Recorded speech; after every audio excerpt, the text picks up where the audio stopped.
Let's speak to a couple of other people. Why not? Right? I mean, we're doing it. We might as well. Let's talk to, how about Tom from Boston? Tom from Boston, you're on the air. How's it going, David? It's going well.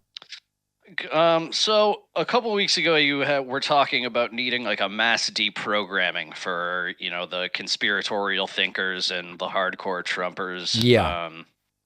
And then last week you mentioned that you were reading Going Clear, and it got me thinking that I really don't think that a mass deprogramming is very likely. I agree with you. I think we're much more likely to see a Scientology type situation where it's just slowly chipped away at. I think that it's possible that if more of Trump's records come out during this whole, case with his company, that could do some damage. But I really think you're just going to see all of these groups that kind of came together to support him splinter off. And yeah, I mean, the thing about that is Scientology, 74 million people voted for Trump.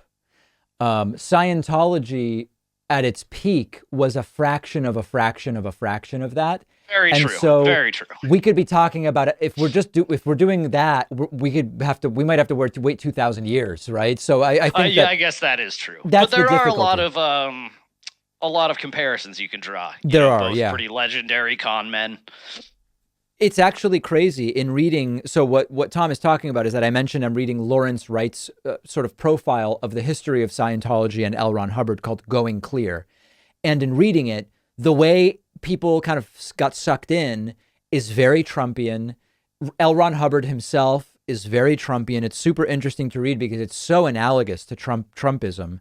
Yeah, I mean, I think you're right. Mass deprogramming is difficult. One of the most efficient ways to mass deprogram is with a completely authoritarian takeover, right? But that's bad. That's a bad way to because all you're really doing is you're reprogramming into something else.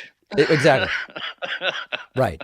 You're just reprogramming into something else in an equally authoritarian way. So it's tough. Yeah. As I've said, I don't really have a solution, but your solution likely is sensible. It'll just take a really, really, really long time.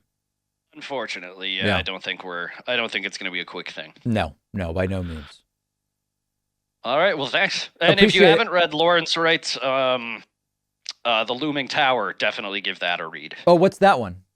That's his history of Al-Qaeda and the lead up to 9/11. Oh, okay. I'll check that out. I recently read his novel. It's a Pulitzer winner. He wrote a pandemic novel called The End of October. And I recently read that as well. Yeah, it's really good. I'll have to check that out. Yeah, he's quite good. He's very good. Very good. All right, Tom, thank you. All right, thank you. Very good. Calls about books. I mean, guys, what more can you ask for, right? It's just an incredible day here.